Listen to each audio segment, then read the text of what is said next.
Hi everyone, मेरा नाम रानी है और मैं एक हेल्थ एंड वेलनेस कोच हूँ। आज मैं अपने इस वीडियो के माध्यम से आप लोगों को एक छोटी सी जानकारी देना चाहती हूँ और वो जानकारी प्रोटीन के ऊपर है। तो मैं बताना चाहती हूँ कि इंडिया में सबसे बड़ा मिसअंडरस्टूड माइक्रो न्यूट्रिएंट्स अगर हम कहेंगे तो वो प्रोटीन है, क्योंकि इसके बारे में धारणाओं से ज़्यादा अवधारणाएं यानी मिसकंसेप्शन फैली हुई है।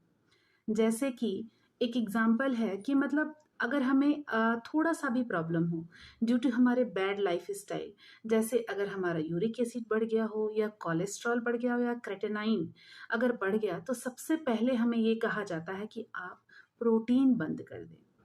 लेकिन शायद हमें ये नहीं पता और बताया गया जाता है कि प्रोटीन हमारे बॉडी का फर्स्ट न्यूट्रिएंट होता है, पहला न्यूट्रिएंट।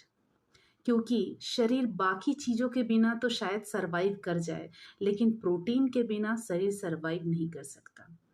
और अगर हमारे साथ ऐसा कोई हेल्थ चैलेंज है जिसमें प्रोटीन मना किया जाता है, तो हमें समझने की ज़रूरत है कि वो किस टाइप का प्रोटीन है जो हमें मना किया जाता है। प्रोटीन का जैसे ही हम लोग नाम लेते हैं तो हमारे दिमाग में सबसे पहले क्या आता है? मसल्स, है ना? Muscles building. तो आपको पता है कि शरीर का सबसे इम्पॉर्टेंट मसल्स कौन सा है? क्या आपको पता है? आप तो सोचेंगे या हम सोचते हैं मसल्स बिल्डिंग यानी सिक्स पैक बनाना, बॉडी बिल्डिंग। तो मैं बताना चाहती हूँ कि हमारे शरीर का सबसे इम्पॉर्टेंट मसल्स जो है वो हमारा हार्ट है, दूसरा हमारा टंग। बिल्कुल, ये बिल्कुल मसल से बना हुआ है। जैसे हम अपना आँख भी ब्लिंक करते हैं, उसके लिए भी प्रोटीन की ज़रूरत है। हमारे बालों के लिए, हमारे सब मतलब कि शरीर के लिए, हमारे बोन्स के लिए। बोन्स में कहते हैं हम कि बोन्स के लिए सबसे ज़्यादा ज़रूरी क्या है? कैल्शियम। नहीं, सबसे पहला न्यूट्रिएंट जो ज़रूरी है वो है प्रोटीन, उसके बाद पानी, है ना? पानी पर हम फिर से एक नया वीडियो बनाएंगे और उसके बाद आता है कैल्शियम। तो मैं ये बताना चाहती हूँ कि प्रोटीन सर के बाल से लेके पैरों के नाखून तक ज़रूरी है ना? तो मैं ये बताना चाहती हूँ कि प्रोटीन जो है वो कोई एक सब्सटेंस नहीं है, it is a combination of amino acids. अब एमिनो एसिड्स क्या है ना? जैसे कि दूध का प्रोटीन अलग है तो दही का प्रोटीन अलग है, चिकन का प्रोटीन अलग है तो किसी और चीज़ का, दालों का प्रोटीन अलग है। तो हमें ये जानना है कि हमें कौन सा प्रोटीन कब और कहाँ क्या ज़रूरत है ना? तो इस पृथ्वी पर हम ही तो सिर्फ नहीं है ना?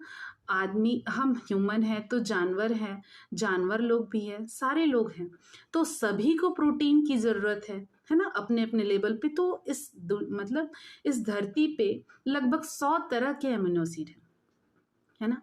और हमारे लिए जो ह्यूमन बॉडी के लिए इम्पॉर्टेंट है वो 23 तरह के ही अमीनो एसिड ज़रूरत है ना? तो हम जानेंगे कि उसमें से जो 23 हमें चाहिए और 77 बाकी को। तो क्या है ये, है ना? मतलब कि आप ये सोचिए कि चना, एक एग्जाम्पल है कि चना जो है वो हम भी खाते हैं और चना आपको पता है कि घोड़ों को भी दिया जाता है। तो क्या ऐसा है कि आदमियों का प्रोटीन हम निकाल लेते हैं और जो घोड़ों वाला प्रोटीन है वो उसे दे देते हैं? ऐसा तो नहीं है। तो हमें जानना है कि हमें किस तरह का प्रोटीन ज़रूरत है और हमें कौन सा प्रोटीन मना किया जाता है अगर हमें कोई तरह का प्रॉब्लम हो, है ना?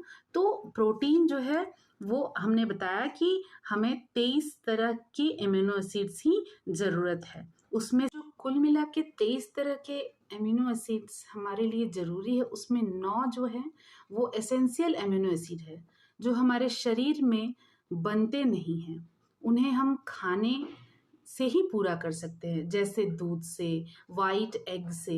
और 9 जो है नॉन एसेंशियल एमिनो एसिड्स हैं जो कि बॉडी जो है रासायनिक प्रक्रिया द्वारा बना लेता है।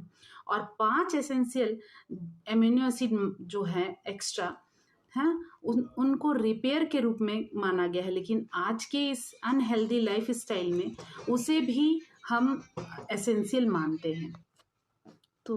तो ये 23 तरह के टोटल मिला के 23 तरह के एमिनो एसिड्स हमारे लिए ज़रूरी है और बाकी 77 जो एमिनो एसिड्स है वो हमें आवश्यकता नहीं है। एक बात की जानकारी मैं आप लोगों को देना चाहती हूँ कि एक और मिसकंसेप्शन है। बहुत लोगों से मैंने सुना कि प्रोटीन खाएंगे तो बॉडी में ये हो जाएगा, प्रोटीन ज़्यादा नहीं खाना चाहिए। तो मैं आप लोगों को बताना चाहती हूँ कि प्रोटीन की ज़रूरत जितनी हमारे बॉडी में है, शायद हम उसका अगर आप डेली कैलकुलेट करें तो उसका हम 50% भी नहीं लेते हैं। जैसे मान लीजिए किसी का वेट अगर 60 केजी है तो प्रोटीन जो है पर बॉडी वेट के हिसाब से 1 ग्राम की ज़रूरत होती है। तो अब आप कैलकुलेट करें अपने हिसाब से, अपने वेट के हिसाब से कि क्या अगर किसी का वेट 60 केजी है तो क्या वो 60 ग्राम प्रोटीन दिन भर में लेता है? तो मेरा कहने का मतलब है कि हम तो ज़रूरत जो है एक हमारे बॉडी का जो माप है, जो ज़रूरत है, वो भी हम एक दिन में प्रोटीन पूरा नहीं ले पा रहे हैं। तो फिर अधिकता तो हुई ही नहीं, है ना? तो ऐसी और सारी बहुत सारी जानकारियों के लिए आप हमारा क्लब ज्वाइन कर सकते हैं और ऐसी ढेर सारी जानकारियाँ हम वहाँ अपने न्यूट्रिशन क्लब में आपको देते हैं। तो चलते हैं फिर मिलेंगे नेक्स्ट वीडियो में और भी दूसरे टॉपिक पे जानकारी लेके। Bye bye.